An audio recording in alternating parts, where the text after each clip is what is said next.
Amados de Deus, a paz do Senhor Jesus Cristo. Chegamos à lição de número 14, cujo tema é: o Messias intercedeu pelos seus inimigos.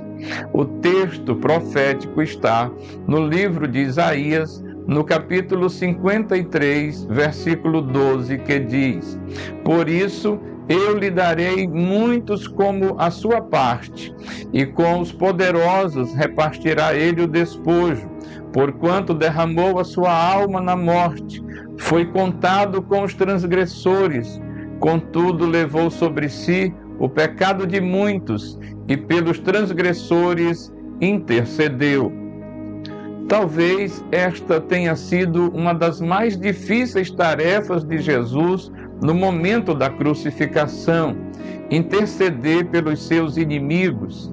Lembre-se, Jesus era homem, sentia como homem, e com certeza dominar a natureza humana naquele momento não foi fácil.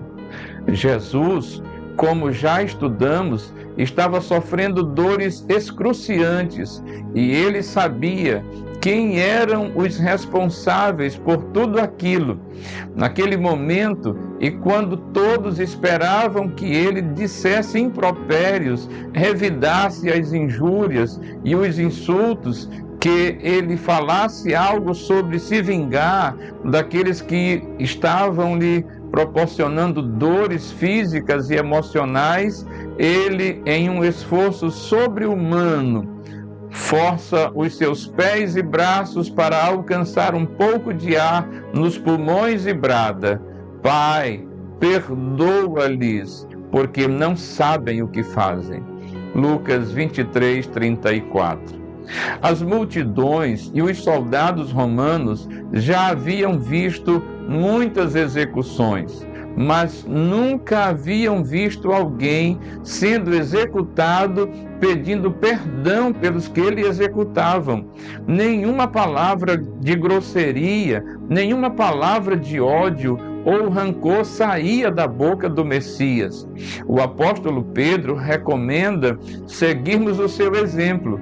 1 de Pedro 2, 21 ao 23 diz assim: porquanto para isto mesmo fostes chamados, pois que também Cristo sofreu em vosso lugar, deixando-vos o exemplo para seguirdes os seus passos, o qual não cometeu pecado, nem dolo algum se achou em sua boca, pois ele, quando ultrajado, não revidava com ultraje, quando maltratado, não fazia ameaças, mas entregava-se àquele que julga retamente.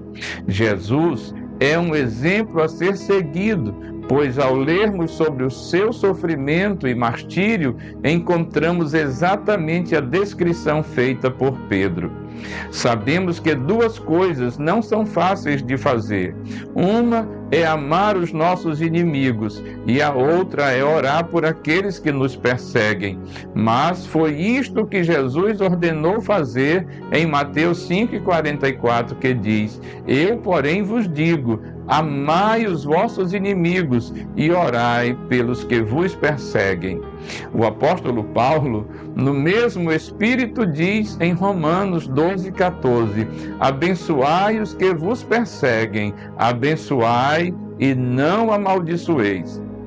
Jesus cumpriu com louvor mais uma profecia do profeta Isaías. O mestre não perdeu o foco da missão que o Pai lhe deu. Ele cumpriu a missão de dar a sua vida pelos pecadores, com o intuito de abrir os portões das mansões celestes para todos os que lhe receberem como Salvador e Senhor de suas vidas. Ter pecado contra Deus não é o problema. O problema é não aceitar o plano da salvação criado pelo próprio Deus, executado pelo seu Filho Jesus e conservado pelo Espírito Santo. Por isso, hoje mesmo, não rejeite a tão grande salvação dada por Deus mediante a morte do Filho em resgate dos pecadores. Tenha coragem de abandonar o mundo com suas ilusões e volte-se para Jesus, que o procura para salvar. Amém. Deus abençoe você. Deus abençoe a sua casa hoje e para todo sempre. Amém.